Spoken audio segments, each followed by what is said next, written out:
The Sea Raiders by H.G. Wells.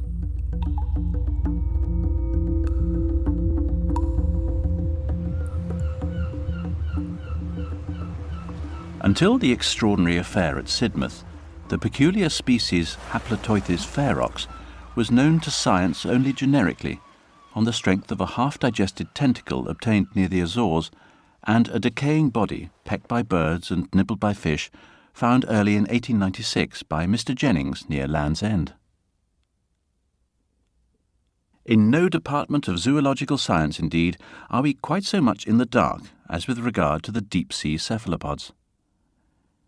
It would seem that these large and agile creatures, living in the middle depths of the sea, must, to a large extent, forever remain unknown to us, since underwater they are too nimble for nets, and it is only by such rare unlooked-for accidents that specimens can be obtained.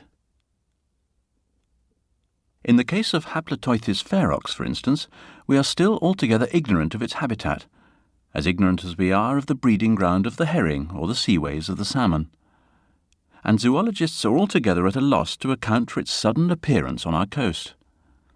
Possibly it was the stress of a hunger migration that drove it hither out of the deep, but it will be perhaps better to avoid necessarily inconclusive discussion, and to proceed at once with our narrative.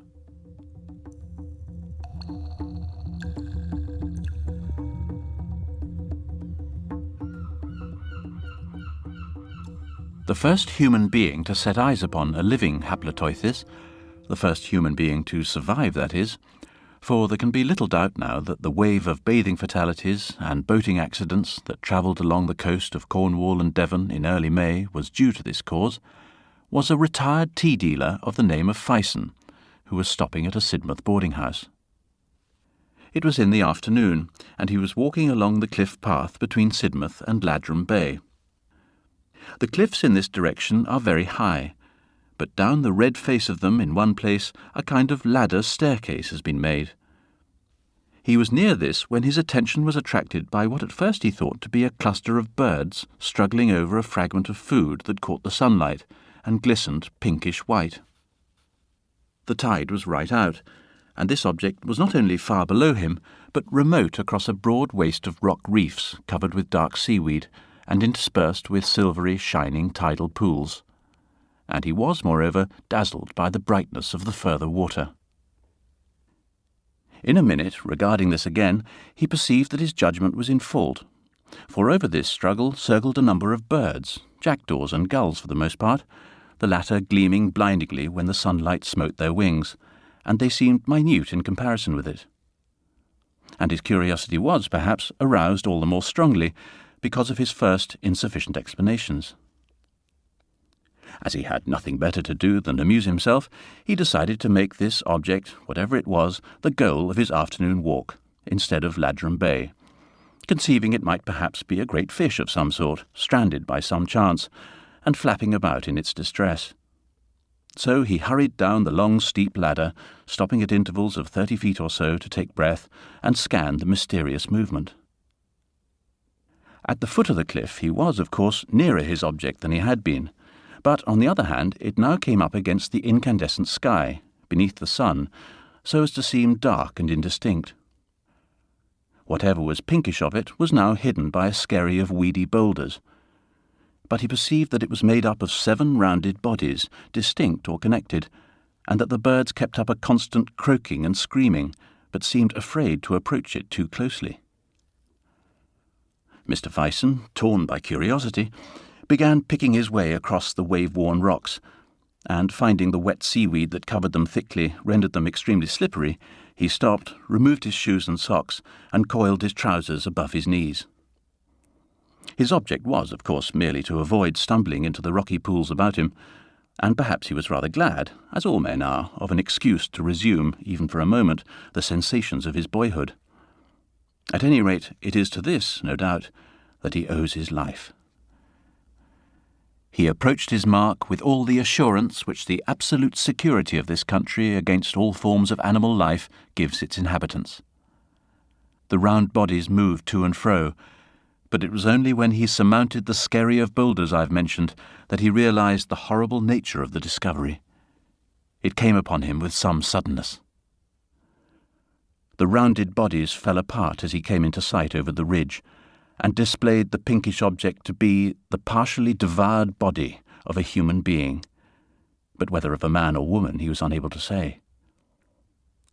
And the rounded bodies were new and ghastly-looking creatures, in shape somewhat resembling an octopus, and with huge and very long and flexible tentacles coiled copiously on the ground. The skin had a glistening texture, unpleasant to see, like shiny leather. The downward bend of the tentacle-surrounded mouth, the curious excrescence at the bend, the tentacles, and the large intelligent eyes gave the creatures a grotesque suggestion of a face. They were the size of a fair-sized swine about the body, and the tentacles seemed to him to be many feet in length. There were, he thinks, 7 or 8 at least of these creatures. 20 yards beyond them, amid the surf of the now returning tide, 2 others were emerging from the sea. Their bodies lay flatly on the rocks, and their eyes regarded him with evil interest. But it does not appear that Mr. Fison was afraid, or that he realized he was in any danger. Possibly his confidence is to be ascribed to the limpness of their attitudes. But he was horrified, of course, and intensely excited and indignant at such revolting creatures preying on human flesh. He thought they had chanced upon a drowned body. He shouted to them, with the idea of driving them off, and, finding that they did not budge, cast about him, picked up a big rounded lump of rock, and flung it at one. And then, slowly uncoiling their tentacles, they all began moving towards him, creeping at first deliberately, and making a soft purring sound to each other. In a moment Mr. Fison realized that he was in danger. He shouted again, threw both his boots off, and started off with a leap forthwith. 20 yards off, he stopped and faced about, judging them slow, and behold, the tentacles of their leader were already pouring over the rocky ridge on which he had just been standing. At that he shouted again, but this time not threatening, but a cry of dismay, and began jumping, striding, slipping, wading across the uneven expanse between him and the beach. The tall red cliffs seemed suddenly a vast distance, and he saw, as though they were creatures in another world, 2 minute workmen engaged in the repair of the ladderway, and little suspecting the race for life that was beginning below them. At one time he could hear the creatures splashing in the pools not a dozen feet behind him, and once he slipped and almost fell. They chased him to the very foot of the cliffs, and desisted only when he had been joined by the workmen at the foot of the ladderway up the cliff. All 3 of the men pelted them with stones for a time, then hurried to the cliff top and along the path towards Sidmouth, to secure assistance and a boat, and to rescue the desecrated body from the clutches of these abominable creatures. And, as if he had not already been in sufficient peril that day, Mr. Fison went with the boat to point out the exact spot of his adventure.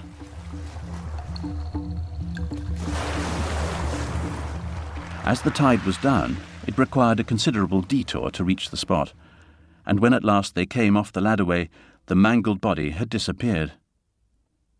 The water was now running in, submerging first one slab of slimy rock and then another, and the 4 men in the boat, the workmen, that is, the boatman and Mr. Fison, now turned their attention from the bearings offshore to the water beneath the keel. At first they could see little below them, save a dark jungle of laminaria, with an occasional darting fish. Their minds were set on adventure, and they expressed their disappointment freely. But presently they saw one of the monsters swimming through the water seaward, with a curious rolling motion that suggested to Mr. Fison the spinning roll of a captive balloon. Almost immediately after, the waving streamers of laminaria were extraordinarily perturbed, parted for a moment, and 3 of these beasts became darkly visible, struggling for what was probably some fragment of the drowned man. In a moment, the copious olive-green ribbons had poured again over this writhing group. At that, all 4 men, greatly excited, began beating the water with oars and shouting, and immediately they saw a tumultuous movement among the weeds. They desisted to see more clearly, and as soon as the water was smooth, they saw, as it seemed to them, the whole sea bottom among the weeds set with eyes. "Ugly swine!" cried one of the men. "Why, there's dozens!" And forthwith the things began to rise through the water about them. Mr. Fison has since described to the writer this startling eruption out of the waving laminaria meadows. To him it seemed to occupy a considerable time, but it is probable that really it was an affair of a few seconds only. For a time nothing but eyes, and then he speaks of tentacles streaming out and parting the weed fronds this way and that. Then these things growing larger, until at last the bottom was hidden by their intercoiling forms, and the tips of tentacles rose darkly here and there into the air above the swell of the waters.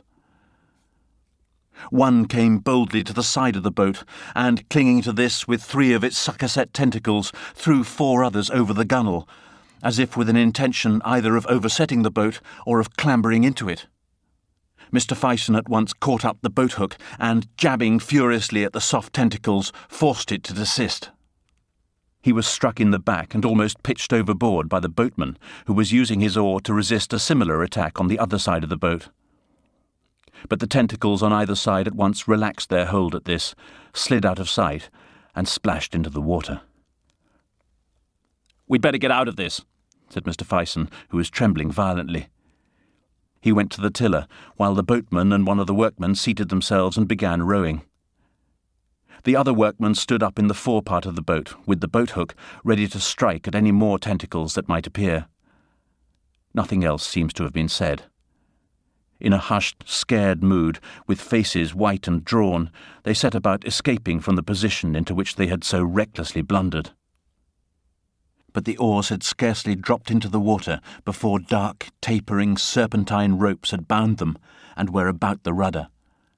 And creeping up the sides of the boat with a looping motion came the suckers again. The men gripped their oars and pulled, but it was like trying to move a boat in a floating raft of weeds. "Help here!" cried the boatman, and Mr. Fison and the second workman rushed to help lug at the oar. Then the man with the boat-hook, his name was Ewan, or Yuen, sprang up with a curse and began striking downward over the side as far as he could reach at the bank of tentacles that now clustered along the boat's bottom. And at the same time the 2 rowers stood up to get a better purchase for the recovery of their oars. The boatman handed his to Mr. Fison, who lugged desperately, and meanwhile the boatman opened a big clasp knife and, leaning over the side of the boat, began hacking at the spiring arms upon the oar shaft. Mr. Fison, staggering with the quivering rocking of the boat, his teeth set, his breath coming short, and the veins starting on his hands as he pulled his oar, suddenly cast his eyes seaward. And there, not 50 yards off, across the long rollers of the incoming tide, was a large boat standing in towards them, with 3 women and a little child in it. A boatman was rowing, and a little man in a pink-ribboned straw hat and whites stood in the stern, hailing them. For a moment, of course, Mr. Fison thought of help, and then he thought of the child. He abandoned his oar forthwith, threw up his arms in a frantic gesture, and screamed to the party in the boat to keep away, for God's sake. It says much for the modesty and courage of Mr. Fison that he does not seem to be aware that there was any quality of heroism in his action at this juncture. The oar he had abandoned was at once drawn under, and presently reappeared, floating about 20 yards away. At the same moment Mr. Fison felt the boat under him lurch violently, and a hoarse scream, a prolonged cry of terror from Hill, the boatman, caused him to forget the party of excursionists altogether. He turned and saw Hill crouching by the forward rollock, his face convulsed with terror, and his right arm over the side and drawn tightly down. He gave now a succession of short, sharp cries. "Oh! Oh! Oh! Oh!" Mr. Fison believes that he must have been hacking at the tentacles below the waterline, and have been grasped by them, but of course it is quite impossible to say now certainly what had happened. The boat was heeling over, so that the gunwale was within 10 inches of the water, and both Ewan and the other labourer were striking down into the water with oar and boat-hook on either side of Hill's arm. Mr. Fison instinctively placed himself to counterpoise them. Then Hill, who was a burly, powerful man, made a strenuous effort and rose almost to a standing position. He lifted his arm, indeed, clean out of the water. Hanging to it was a complicated tangle of brown ropes, and the eyes of one of the brutes that had hold of him, glaring straight and resolute, showed momentarily above the surface. The boat heeled more and more, and the green-brown water came pouring in a cascade over the side. Then Hill slipped and fell with his ribs across the side, and his arm and the mass of tentacles about it splashed back into the water. He rolled over. His boot kicked Mr. Fison's knee as that gentleman rushed forward to seize him, and in another moment fresh tentacles had whipped about his waist and neck, and after a brief convulsive struggle in which the boat was nearly capsized, Hill was lugged overboard. The boat righted with a violent jerk that all but sent Mr. Fison over the other side and hid the struggle in the water from his eyes. He stood staggering to recover his balance for a moment, and as he did so, he became aware that the struggle and the inflowing tide had carried them close upon the weedy rocks again. In a moment, Mr. Fison seized the oar from Ewan, gave one vigorous stroke, then, dropping it, ran to the bows and leapt. He felt his feet slide over the rock, and by a frantic effort leapt again towards a further mass. He stumbled over this, came to his knees, and rose again. "Look out!" cried someone, and a large drab body struck him. He was knocked flat into a tidal pool by one of the workmen, and as he went down he heard smothered, choking cries that he believed at the time came from Hill. Then he found himself marvelling at the shrillness and variety of Hill's voice. Someone jumped over him, and a curving rush of foamy water poured over him and passed. He scrambled to his feet, dripping, and, without looking seaward, ran as fast as his terror would let him shoreward. Before him, over the flat space of scattered rock, stumbled the two workmen, one a dozen yards in front of the other. He looked over his shoulder at last, and, seeing that he was not pursued, faced about. He was astonished. From the moment of the rising of the cephalopods out of the water, he had been acting too swiftly to fully comprehend his actions. Now it seemed to him as if he had suddenly jumped out of an evil dream. For there were the sky, cloudless and blazing with the afternoon sun, the sea weltering under its pitiless brightness, the soft, creamy foam of the breaking water, and the low, long, dark ridges of rock. The righted boat floated, rising and falling gently on the swell about a dozen yards from the shore. Hill and the monsters, all the stress and tumult of that fierce fight for life, had vanished as though they had never been. Mr. Fison's heart was beating violently. He was throbbing to the fingertips, and his breath came deep. There was something missing. For some seconds he could not think clearly enough what this might be. Sun, sky, sea, rocks, what was it? Then he remembered the boatload of excursionists. It had vanished. He wondered whether he had imagined it. He turned and saw the two workmen standing side by side under the projecting masses of the tall pink cliffs. He hesitated whether he should make one last attempt to save the man Hill. His physical excitement seemed to desert him suddenly and leave him aimless and helpless. He turned shoreward, stumbling and wading towards his two companions.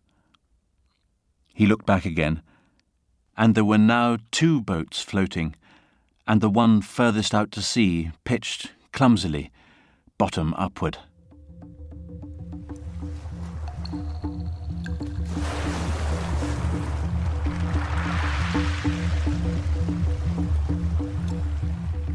So it was that Haploteuthis ferox made its appearance upon the Devonshire coast.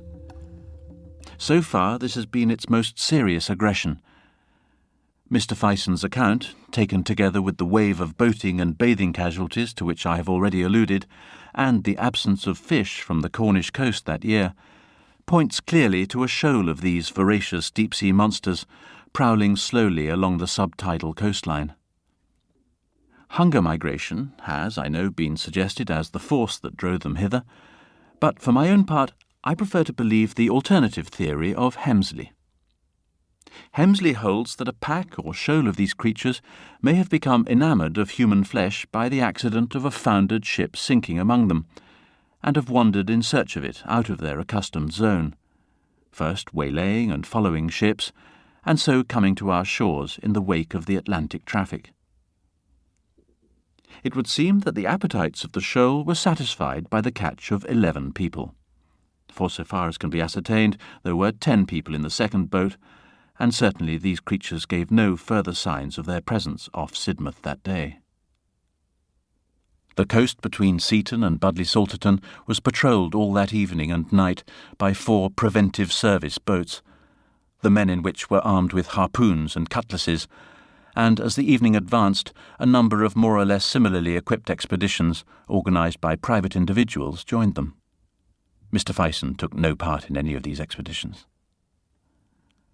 About midnight, excited hails were heard from a boat about a couple of miles out to sea to the south-east of Sidmouth, and a lantern was seen waving in a strange manner to and fro, up and down. The nearer boats at once hurried towards the alarm. The venturesome occupants of the boat, a seaman, a curate, and 2 schoolboys, had actually seen the monsters passing under their boat. The creatures, it seemed, like most deep-sea organisms, were phosphorescent, and they had been floating 5 fathoms deep or so, like creatures of moonshine through the blackness of the water, their tentacles retracted, and as if asleep, rolling over and over, and moving slowly in a wedge-like formation towards the south-east. We have not the slightest knowledge of the subsequent movements of the shoal, although the whole south-west coast was now alert for it.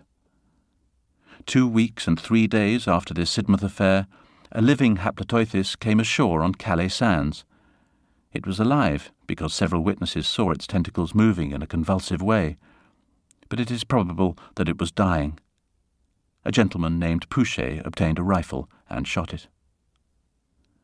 On the 15th of June, a dead Haploteuthis, almost complete, was washed ashore near Torquay. And on the last day of June, Mr. Egbert Kane, an artist bathing near Newlyn, threw up his arms, shrieked, and was drawn under. A friend bathing with him made no attempt to save him, but swam at once for the shore. This is the last fact to tell of this extraordinary raid from the deeper sea. Whether it is really the last of these horrible creatures, it is as yet premature to say. But it is believed, and certainly to be hoped, that they have returned now, and returned for good, to the sunless depths of the Middle Seas, out of which they have so strangely and so mysteriously arisen.